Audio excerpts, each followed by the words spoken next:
హర్యానాలోని ఫరీదాబాద్లో నిర్వహిస్తున్న అంతర్జాతీయ సూరజ్ కుండ్ మేళాలో విషాదం నెలకొంది. మేళాలో సందర్శకుల వినోదం కోసం ఏర్పాటు చేసిన ఒక జాయ్ రైడ్ ఒక్కసారిగా కుప్పకూలిపోవడంతో ఒక పోలీస్ ఇన్స్పెక్టర్ ప్రాణాలు కోల్పోగా మరో 13 మందికి తీవ్రంగా గాయపడ్డారు. వివరాలకు వెళ్తే శనివారం సాయంత్రం సుమారు 6:15 ప్రాంతంలో ఈ ప్రమాదం జరిగింది. జాయ్ రైడ్ ఒక్కసారిగా పక్కకు ఒరిగిపోవడం గమనించిన అక్కడి విధుల్లో ఉన్న ఒక పోలీస్ ఇన్స్పెక్టర్ అందులోని వారిని కాపాడేందుకు తక్షణమే స్పందించారు. ప్రజలను సురక్షితంగా బయటికి తీసుకెందుకు ప్రయత్నిస్తుండగా జాయ్ రైడ్కి సంబంధించిన ఒక భారీ భాగం ఆయన ముఖానికి తలకు బలంగా తగిలింది. దీంతో ఆయన తీవ్రంగా గాయపడగా ఆసుపత్రికి తరలించేలోపే మరణించినట్లు వైద్యులు ధృవీకరించారు.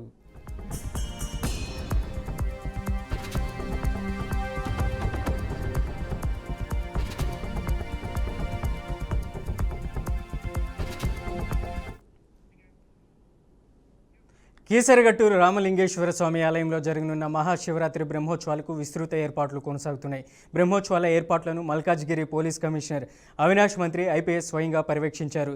భక్తుల రద్దీకి అనుగుణంగా బారికేడ్లు, క్యూలైన్లు ఏర్పాట్లు చేశారు.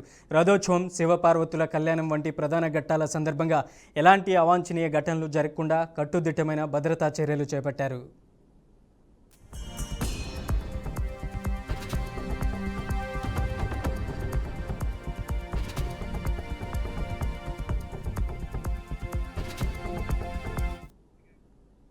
కన్న తల్లి ఉన్న ఊరు మాతృభాష, స్వదేశం, గురువులను ఎప్పుడూ మర్చిపోవద్దని మాజీ ఉపరాష్ట్రపతి వెంకయ్యనాయుడు విద్యార్థులకు సూచించారు.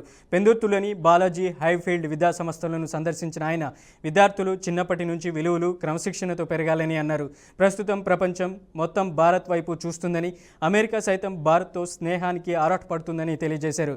ప్రపంచ ద్రవ్యనిధి సంస్థ నివేదిక ప్రకారం ప్రపంచంలో అత్యంత వేగంగా అభివృద్ధి చెందుతున్నది భారత్ మాత్రమేనని వెంకయ్యనాయుడు స్పష్టం చేశారు.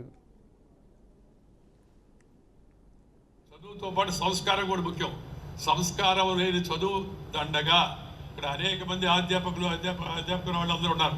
వాళ్ళందరూ నేను కోరేది ఏంటంటే పిల్లలకి చదువుతో పాటు సంస్కారాన్ని నేర్పించండి, పెద్దలను గౌరవించడం నేర్పించండి, కుటుంబంతో సమయం గడపడం నేర్పించండి, ప్రకృతిని ప్రేమించడం నేర్పించండి, తాటి మానవుల పట్ల మంచి విధంగా ప్రవర్తించే విధంగా వాళ్ళందరూ కూడా నేర్పించండి.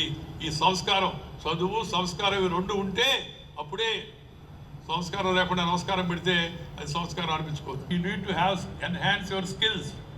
నీ తెలివితేటలను, నీ నైపుణ్యాన్ని ఈ దేశంలో కమ్మరి, కుమ్మరి, వడ్రంగి, నేత, గీత, బోయ, యాదవ, చాకరి, మంగరి, హరిజన, గిరిజన, నంబాడ కులాలతో నిమిత్తం లేకుండా అనేక మంది అద్భుతమైన తెలివితేటలు ఉన్నాయి. రికగ్నైజింగ్ అన్రికగ్నైజ్డ్, ఎవరినైతే సామర్థ్యం ఉండి గుర్తింపు రాలేదో అలాంటి వాళ్ళకి పద్మ అవార్డు ఇస్తానని ప్రభుత్వం ప్రకటించారు. చదువు ముఖ్యము, చదువుతో పాటు సంస్కారం కూడా ముఖ్యం. నెల్లూరు జిల్లా దత్తలూరు మండలంలోని నరవాడ గ్రామంలో 3 ఏళ్లకు ఒకసారి నిర్వహించే నరవాడ వెంగమామ అమ్మవారి సముద్ర స్నాన జలది పూజ కార్యక్రమం అత్యంత భక్తి శ్రద్ధలతో అంగరంగ వైభవంగా ప్రారంభమైంది. ఈ పవిత్ర ఉత్సవం సందర్భంగా గ్రామమంతా పండుగ వాతావరణం నెలకొంది. ఈ ఉత్సవాల్లో భాగంగా 2వ రోజు నరవాడ గ్రామం నుంచి వెంగమాంబ పేరంటాల అమ్మవారి శోభాయాత్ర కన్నుల పండుగ సాగింది. భక్తుల ఆరాధనలు అందుకుంటున్న అమ్మవారు జలది పూజ నిమిత్తం కావలికి ఘనంగా బయలుదేరారు. అయితే ఉదయం ఆలయంలో ప్రత్యేక పూజలు, అభిషేకాలు నిర్వహించిన అనంతరం అమ్మవారిని సుందరంగా అలంకరించిన వాహనంపై ఊరేగింపుగా కావలికి తరలించారు. ఇక ఈ సందర్భంగా మహిళలు, భక్తులు పెద్ద సంఖ్యలో పాల్గొని మంగళ హారతులతో అమ్మవారిని సాగినంపారు. డప్పులు, మంగళ వాయిద్యాలు మధ్య సాగిన శోభాయాత్ర భక్తులను విశేషంగా ఆకట్టుకుంది. గ్రామ విధులన్నీ భక్తుల నినాదాలు, మంగళ గీతాలతో మార్మోగగా అమ్మవారి దర్శనంతో భక్తుల ఆనందోత్సవాల్లో మునిగిపోయారు.